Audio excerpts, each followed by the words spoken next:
আসসালামু আলাইকুম। সংবাদে আপনাদের সবাইকে স্বাগত জানাচ্ছি। আমি ফিরোজ তোহা। শুরুতেই সংবাদ শিরোনাম জানিয়ে দেব এই মুহূর্তে হাতে পাওয়া সর্বশেষ গুরুত্বপূর্ণ আপডেট বাংলা সংবাদ। শুরুতেই থাকছে দেশের 1 ইঞ্চি মাটিও হাতছাড়া না করার নির্দেশ স্বরাষ্ট্র উপদেষ্টার। সীমান্ত রক্ষায় যদি জীবনও যায় তারপরেও বাংলাদেশের 1 ইঞ্চি মাটিও হাতছাড়া না করতে বর্ডার গার্ড বাংলাদেশের নবীন সৈনিকদের নির্দেশনা দিয়েছেন স্বরাষ্ট্র উপদেষ্টা লেফটেন্যান্ট জেনারেল মোহাম্মদ জাহাঙ্গীর আলম চৌধুরী। তিনি বলেছেন, সীমান্তে প্রতিপক্ষের কাছে কোনো অবস্থাতেই পিঠ প্রদর্শন করবে না। এবারে জানাবো ব্রাহ্মণবাড়িয়ায় বিএনপির দু গ্রুপের সংঘর্ষ, আহত 10। ব্রাহ্মণবাড়িয়ার বিসিক শিল্পনগরীর পরিত্যক্ত মালামাল কেনা নিয়ে বিএনপির দু গ্রুপের সংঘর্ষের ঘটনা ঘটেছে। এতে দুই গ্রুপের অন্তত 10 জন আহত হয়েছেন। এ সময় বেশ কয়েকটি বাড়িঘরে ভাঙচুর এবং ধানের গোলায় আগুন দেওয়ার ঘটনা ঘটে। পরে আহতদের উদ্ধার করে স্থানীয় হাসপাতালে পাঠানো হয়েছে। জানাবো পদ্মা সেতু দুর্নীতির মামলা অধিকতর তদন্তের সিদ্ধান্ত দুদকের। ঘুষ লেনদেনের মাধ্যমে পদ্মা সেতু প্রকল্পের কার্যাদেশ পাইয়ে দেওয়ার অভিযোগে বনানী থানায় করা মামলায় পুনরায় তদন্তের নির্দেশনা দিয়েছেন দুর্নীতি দমন কমিশন। মঙ্গলবার রাজধানীর সেগুনবাগিচায় দুদকের প্রধান কার্যালয়ে এ তথ্য জানান সংস্থাটির মহাপরিচালক আক্তার হোসেন। এদিকে বিভেদ ভুলে এক হচ্ছে গণ অধিকার পরিষদের দুই গ্রুপ। 2018 সালের কোটা আন্দোলন থেকে গড়ে ওঠা রাজনৈতিক দল গণ অধিকার পরিষদের নেতৃত্বের দ্বন্দ্বে দুই ভাগে বিভক্ত হয়ে পড়েছিল। এবার সেই বিভেদ ভুলে এক হলো দুই গ্রুপ। মঙ্গলবার এক সংবাদ সম্মেলনে এ ঘোষণা দিয়েছেন দুই গ্রুপের নেতারা। এ সময় উপস্থিত ছিলেন গণ অধিকার পরিষদের সভাপতি নুরুল হক নূর, গণ অধিকার পরিষদের অপর পক্ষের সদস্য সচিব ফারুক হাসান সহ উভয় পক্ষের কেন্দ্রীয় নেতারা। এবারে থাকছে অবৈধ পথে ইতালি গিয়ে দিশেহারা বাংলাদেশিরা। ভূমধ্য সাগর পাড়ি দিয়ে প্রতিবছর অবৈধভাবে ইতালিতে প্রবেশ করেন হাজার হাজার অভিবাসন প্রত্যাশী। সমুদ্র পথে আসা অনুপ্রবেশকারীদের মধ্যে উল্লেখযোগ্য সংখ্যক বাংলাদেশি নাগরিক। চলতি বছরে ভূমধ্য সাগরে পাড়ি দিতে ইতালিতে শুধু বাংলাদেশের অভিবাসন প্রত্যাশী গিয়েছে 12,000-এরও বেশি। এভাবে ইতালিতে অনুপ্রবেশকারী বাংলাদেশিদের সংখ্যা বেড়ে যাওয়ায় উদ্বিগ্ন দেশটিতে বসবাসরত প্রবাসীরা। সচ্ছল জীবনের হাতছানি আর দালালদের প্রলোভনে ভিটে মাটি বিক্রি করে সুদে টাকা নিয়ে সাগর পথে ইতালি এসে দিশেহারায় সব প্রবাসীরা। এবং সর্বশেষ জানাবো আন্তর্জাতিক সংবাদ। ইয়েমেন থেকে ফের ইসরায়েলে ক্ষেপণাস্ত্র হামলা। ইয়েমেন থেকে ফের ইসরায়েলে ক্ষেপণাস্ত্র হামলা হয়েছে। ধারণা করা হচ্ছে হুতি বিদ্রোহীরাই এ হামলা করেছে। মঙ্গলবার আল জাজিরার এক প্রতিবেদনে ইসরায়েলি সেনাবাহিনীর বরাতে এ তথ্য জানানো হয়েছে। ইসরায়েলি বাহিনী বলছে, তারা ইয়েমেন থেকে ছোড়া ক্ষেপণাস্ত্র আকাশ প্রতিরক্ষা ব্যবস্থার মাধ্যমে আটকে দিয়েছে। একটি সামরিক বিবৃতিতে এ তথ্য জানিয়েছে বেঞ্জামিন নেতানিয়াহুর বাহিনী। এতক্ষণ শিরোনাম শুনছিলেন, এবার বিস্তারিত। প্রিয় দর্শক, আপনি যদি এই চ্যানেলে নতুন হয়ে থাকেন, ভিডিওটি দেখতে দেখতে চ্যানেলটি সাবস্ক্রাইব করে আমাদের সঙ্গে থাকুন। আর এই ভিডিও সম্পর্কে আপনি আপনার মূল্যবান মতামতটি কমেন্ট বক্সে জানিয়ে দিন। আর হ্যাঁ প্রিয় দর্শক, জানিয়ে দিন ভিডিওটি কোথা থেকে দেখছেন। দেশের 1 ইঞ্চি মাটিও হাতছাড়া না করার নির্দেশ স্বরাষ্ট্র উপদেষ্টার।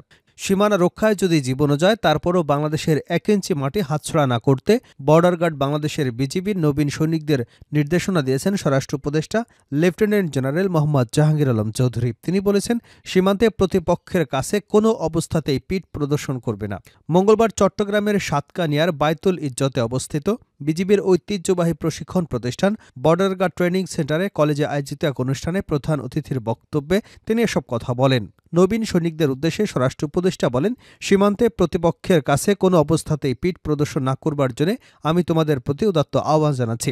দেশ মাতৃকার রক্ষায় তোমরা প্রয়োজনে জীবন দিবে, তবু দেশের 1 ইঞ্চি মাটিও হাতছাড়া হতে দেবে না। তিনি আরও বলেন, আমি বিশ্বাস করতে চাই তোমরা আমাদের হতাশ এবং নিরাশ করবে না। জেনে রাখবা, তোমাদের দেওয়া নিশ্চিদ্র নিরাপত্তাই দেশের মানুষের নির্বিঘ্ন ঘুম নিশ্চিত করবে। তোমরাই হবে আমাদের সীমান্তে নিরাপত্তা এবং আস্থার প্রতীক।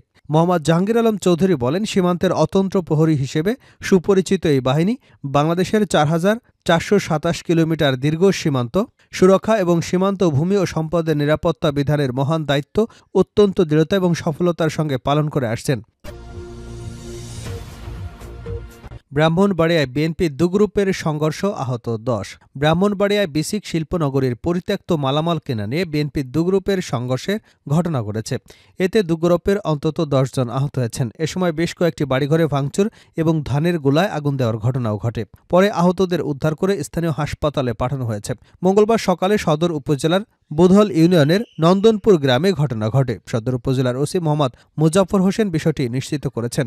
পুলিশ ও প্রত্যক্ষদর্শী জানায়, মঙ্গলবার সকালে সদর উপজেলার নন্দনপুর বিসিক শিল্পনগরীর ডেকো ফুড নামের একটি কোম্পানির বিস্কুটের গুঁড়াসহ পরিত্যক্ত মালামাল বিক্রি করবার কথা। তা কিনতে গিয়ে বুধল ইউনিয়ন বিএনপির সাধারণ সম্পাদক হারুন এবং সোহেলপুর ইউনিয়ন বিএনপির সভাপতি নাসির খন্দকার বাদানুবাদে জড়িয়ে পড়েন। এর কিছুক্ষণ পর উভয় পক্ষের সমর্থনে সোহেলপুর ইউনিয়নের হারিয়া গ্রাম ও বুধল ইউনিয়নের নন্দনপুর গ্রামের লোকজন দেশীয় অস্ত্রশস্ত্র নিয়ে সংঘর্ষে জড়িয়ে পড়ে। সংঘর্ষে উভয় পক্ষের বেশ কয়েকটি বাড়িঘর ভাঙচুর এবং ধানের গোলায় আগুন দেওয়া হয়। খবর পেয়ে পুলিশ, সেনাবাহিনী, র্যাবসহ আইনশৃঙ্খলা বাহিনীর সদস্যরা ঘটনাস্থলে গিয়ে পরিস্থিতি নিয়ন্ত্রণে আনেন। পদ্মা সেতু দুর্নীতির মামলা অধিকতর তদন্তের সিদ্ধান্ত দুদকের। ঘুষ লেনদেনের মাধ্যমে পদ্মা সেতু প্রকল্পের কার্যাদেশ পাইয়ে দেওয়ার অভিযোগে বনানী থানায় করা মামলা পুনরায় তদন্তের সিদ্ধান্ত নিয়েছে দুর্নীতি দমন কমিশন। মঙ্গলবার ৩১ ডিসেম্বর রাজধানীর সেগুনবাগিচায় দুদকের প্রধান কার্যালয়ে এ তথ্য জানান সংস্থাটির মহাপরিচালক প্রতিরোধ আক্তার হোসেন। বিভেদ ভুলে এক হচ্ছে গণঅধিকার পরিষদের দুই গ্রুপ। ২০১৮ সালে কোটা আন্দোলন থেকে গড়ে ওঠা রাজনৈতিক দল গণঅধিকার পরিষদের নেতৃত্বের দ্বন্দ্বে দুই ভাগে বিভক্ত হয়ে পড়েছিল। এবার সেই বিভেদ ভুলে এক হলো দুই গ্রুপ। মঙ্গলবার এক সংবাদ সম্মেলনে এ ঘোষণা দিয়েছেন দুই গ্রুপের নেতারা। এ সময় উপস্থিত ছিলেন গণঅধিকার পরিষদের সভাপতি নুরুল হক নূর, গণঅধিকার পরিষদের অপর পক্ষের সদস্য সচিব ফারুক হাসান সহ উভয় পক্ষের কেন্দ্রীয় নেতারা। নুরুল হক এবং তার সমমনা ব্যক্তিরা ২০২১ সালের অক্টোবরে গণঅধিকার পরিষদ নামে নতুন রাজনৈতিক দল গঠন করেন। দলটির আহ্বায়ক হিসেবে যোগ দিয়েছিলেন রেজা কিবরিয়া। তবে ২০২৩ সালে ৩ জন নেতাকে অব্যাহতির ঘটনায় দলের নেতৃত্ব নিয়ে রেজা কিবরিয়া এবং নুরুল হকের মধ্যে মতবিরোধ দেখা দেয়। পরে পাল্টাপাল্টি অব্যাহতির ঘটনায় কার্যত ভেঙে যায় গণঅধিকার পরিষদ। নুরুল হক নূর বলেন, ৫ আগস্টের ফ্যাসিস্ট সরকারের পতনের পর সবাই এক হয়ে গিয়েছিলাম। যে জাতীয় ঐক্য গড়ে উঠেছিল, গত ৫ মাসে সেই ঐক্যে কিছুটা ফাটল ধরেছে। বর্তমান সরকারের প্রতি যে আস্থা ৫ মাস পরে এসে সেখানে ফাটল ধরেছে। আমরা ডিসি নিয়োগ নিয়ে জটিলতা তৈরি হতে দেখলাম। সচিবালয়ে আগুনের ঘটনা ঘটল। এসব দিক বিবেচনায় জাতীয় ঐক্যের বিকল্প দেখি না। এ সময় তিনি বলেন, গণঅধিকার পরিষদের ভাইরা আলাদাভাবে কাজ করছিল। আজ থেকে আমরা এক হয়ে কাজ করব, এক হয়েছি। কোটা সংস্কার আন্দোলনের মাধ্যমে গড়ে উঠেছে এই নেতৃত্ব। এই আন্দোলনে তাদের অনেক ত্যাগ রয়েছে। জাতির প্রয়োজনে আবারও আমরা এক হয়ে গেলাম আজ থেকে। সাধারণ সম্পাদক রাশেদ খান বলেন, এখন অনেক অফিস থেকে সাংবাদিকদের চাকরিচ্যুত করা হচ্ছে। গণঅধিকার পরিষদ সব সাংবাদিকদের পাশে থাকবে। নতুন বাংলাদেশ গড়তে গণমাধ্যমকে গুরুত্বপূর্ণ ভূমিকা পালন করতে হবে। বিগত সরকারের আমল প্রেসক্রিপশন দেওয়া হতো কি বলতে কি লিখতে হবে এসব নিয়ে। নতুন বাংলাদেশের আয়না হিসেবে কাজ করতে হবে সাংবাদিকদের। জাতির জন্য নতুন বাংলাদেশের পাশে থাকবে সবাই। ইয়েমেন থেকে আবারও ইসরায়েলে ক্ষেপণাস্ত্র হামলা। ইয়েমেন থেকে ফের ইসরায়েলে ক্ষেপণাস্ত্র হামলা হয়েছে। ধারণা করা হচ্ছে হুদি বিদ্রোহীরাই এই হামলা চালিয়েছে। মঙ্গলবার ৩১ ডিসেম্বর আল জাজিরার এক প্রতিবেদনে ইসরায়েলি সেনাবাহিনীর বরাতে এ তথ্য জানানো হয়েছে। ইসরায়েলি বাহিনী বলছে, তারা ইয়েমেন থেকে ছোড়া ক্ষেপণাস্ত্র আকাশ প্রতিরক্ষা ব্যবস্থার মাধ্যমে আটকে দিয়েছে। একটি সামরিক বিবৃতিতে এ তথ্য জানিয়েছে বেঞ্জামিন নেতানিয়াহু বাহিনী। বিবৃতিতে বলা হয়েছে, দেশটির কেন্দ্রে সতর্কতা সাইরেন বেজে ওঠে। সক্রিয় হয়ে ওঠে আকাশ প্রতিরক্ষা ব্যবস্থা। ক্ষেপণাস্ত্রটি শনাক্ত করে আকাশেই ধ্বংস করে।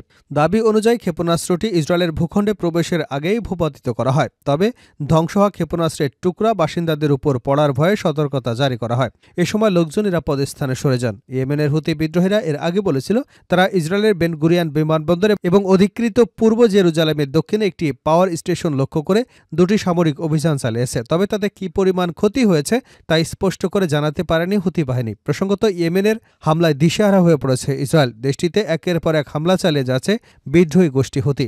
২৬ ডিসেম্বরও আবারও ইসরায়েলে হামলা চালিয়েছে তারা। ইসরায়েলি সেনাবাহিনী তখন জানিয়েছিল, আকাশসীমায় প্রবেশের আগে ক্ষেপণাস্ত্রটি ভূপাতিত করা হয়েছে। এর আগে হুতিরা জানায়, সানা আন্তর্জাতিক বিমানবন্দর, হুদাইদা বন্দর এবং তেলের অবকাঠামো সহ বিভিন্ন জায়গায় বিমান হামলা চালিয়েছে ইসরায়েল। এতে অন্তত ৬ জন নিহত হয়েছেন। এ ঘটনার প্রতিক্রিয়ায় দেশটিতে হামলা জোরদারের ঘোষণা দেয় তারা।